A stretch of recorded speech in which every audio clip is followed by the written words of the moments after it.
Karnataka is a state that's crucial for both the BJP and the Congress. The Congress campaign is largely dependent on two people, Siddaramaiah and DK Shivkumar. Today, I will be in conversation with DK Shivkumar. But before we go to that interview, if you have liked our coverage, if you've appreciated it, then click that pause button, become a subscriber right now. You can also contribute to the joint election fund of the News Minute and News Laundry and keep watching. The first phase is over. How do you evaluate the Congress's performance? See, I'm very happy. I've seen a lot of parliament elections. The enthusiasm, what I could see with the people of Karnataka, the confidence they showed with this big drought. When BJP government, the central, not helping the state, BJP government having such a strong government, then they decided to just throw out this government, and they have supported us. They have received us well on the guarantees whatever we have given. I think I'm very confident. The first phase, what has happened in the southern part of the country, is very different. I think, including Tamil Nadu, Kerala, in Karnataka also, the first phase has gone up very well. We are very happy with whatever the performance our people have done. But from where does your confidence stem? Because you also had the four constituencies of Bangalore, for example, in the first phase. And except for Bangalore rural, the other three constituencies have not traditionally been with the Congress. So why do you think you are confident this time? So you just ask a common man who is walking on the street, you ask a auto driver, you ask a small worker. Even the rich man is also having a one vote, and I am also having one vote, and you are also having one vote, and your cameraman is also having only one vote. That vote makes a difference because that has changed the life of the common man. So our guarantee has helped them. Whatever promises we have delivered, they feel that they should make a change, and even the entire urban section, though the voting may have come down, but still all the section of the families have been helped. They will stand by the Congress party.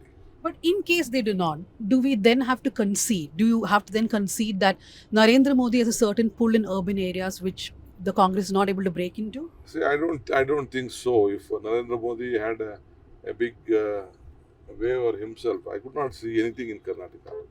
Why he would have changed the candidates? We see in a year only they changed the Bangalore city, they changed Sadan Gowda. In Mangalore they changed that Katil, they changed Katil. In all Mysore they changed that Pratap Simha. They have changed the sitting ministers, sitting union ministers, former union ministers.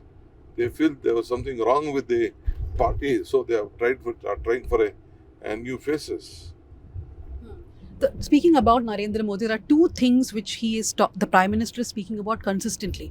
One is that he is saying the Congress will redistribute wealth and give it to Muslims. And he has said this in many different ways. Recently, he said, even if you have grain dabba in your house, Rahul Gandhi will do an X-ray of that grain dabba and redistribute it.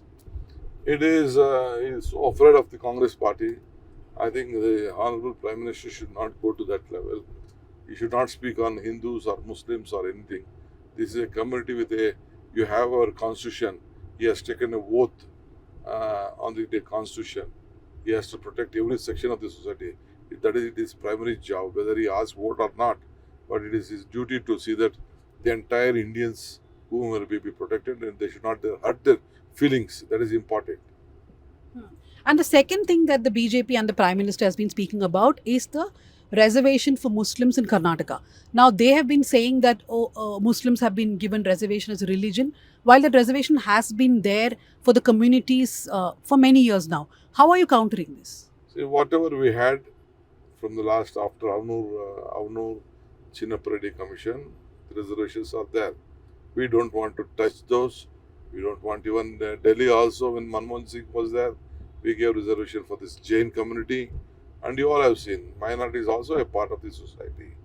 I think they are just trying to, since they doesn't vote them, they're just trying to take out the reservation. But it is our bound duty to see that we protect every section as per their population. That is why we want that caste census to be done. They should get a free hand, and they should be protected with their rights. But so how are you countering this on the ground? Because people are talking about wealth distribution. They are confused about reservation now. Now there is a mispropaganda of the BJP and the Honorable Prime Minister. So, because you mentioned the caste census, the last time I interviewed you was before the assembly election.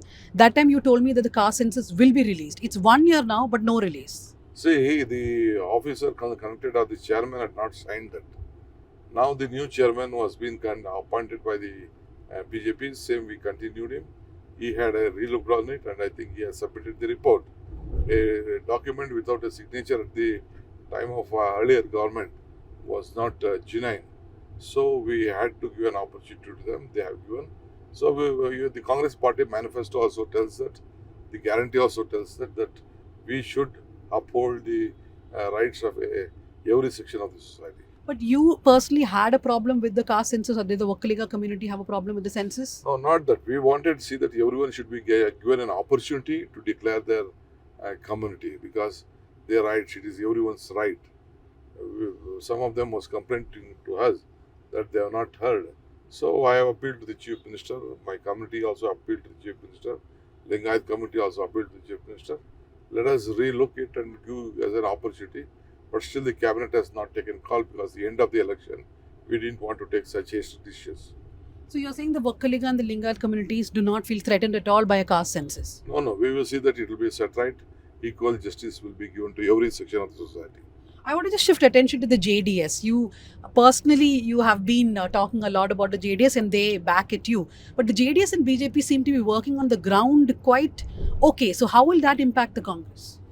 No, definitely it is all anti-Congress votes. They are trying to unite themselves. But ultimately the people of Karnataka knows that they have not contributed well to the state when they had opportunity to serve better. They could not serve better. That is why they have been thrown out of power. And now two enemies have become friends. But still, we believe with the people of Karnataka, and whatever Congress party has promised, we have delivered. What BJP had promised, they could not deliver. JDS was out of the ring, and now whatever may be, I think they better they remove the secular name in their party itself. How do you see Devagowda's transformation now at this age? No, I don't want to speak much of him. And the Prajwal Revanna case. Now, finally, the Chief Minister has said that there will be an SIT formed. Why wasn't something done a little bit before itself? Because the tapes have been doing around for quite some time. So until someone comes out, it is their personal life. But the woman have gone and complained to the Chief Minister and the employee of the family. He is the Prime Minister's son, grandson, and he is the my ex-minister's son.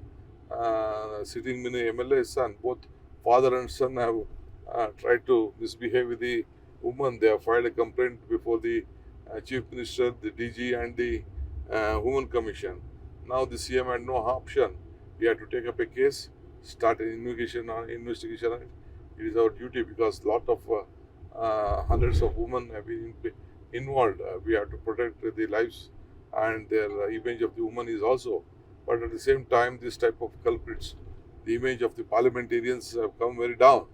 So we have to look at it. So CM and the Home Minister is looking at it. So I was watching one of your interviews in which you were talking about your time in jail and how that was very difficult. But I was wondering that a lot of Congress leaders are indeed going to the BJP. Now I'm from the opposition. Is it because most of those leaders cannot somehow take this kind of harassment? No, it is one can't sustain such thing. It is very difficult. People like me also. It is very, very, very worse situation. The torture what we are facing, only we know.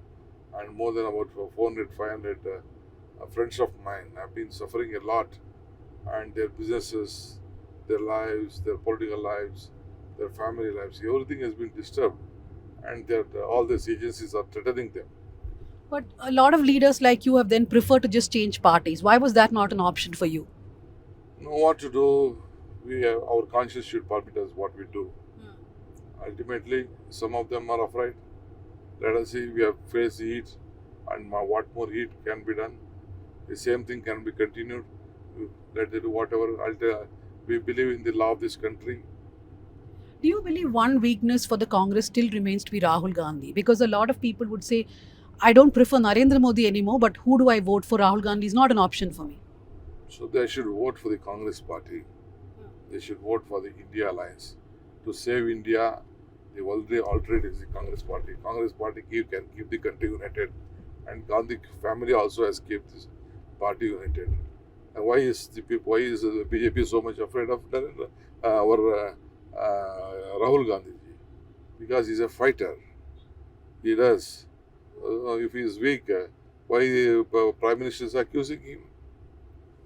In the Karnataka, were you a bit diffident because you also changed a lot of candidates? Around 12 people, I think, are daughters and sons of various politicians.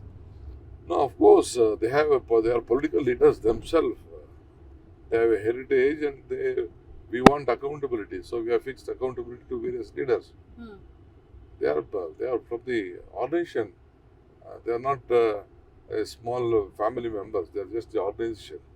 But the dynasty stamp will then firmly be on the Congress. In India, that issue has gone up. My final two questions to you, sir. You yourself were in controversy for the comments on water in Bangalore, that whole video of yours which came out. What do you have to say about that? No, I have been telling that I am there. I'll help you. How do you help us? That's all very simple. It is my duty to help them, and it is my duty to request them also. What's nothing wrong in it? But do you believe that the whole water crisis will do damage here for the Congress? Nothing. We have sorted out the problem. I see you are in Bangalore. I think you had your bath, no, today morning.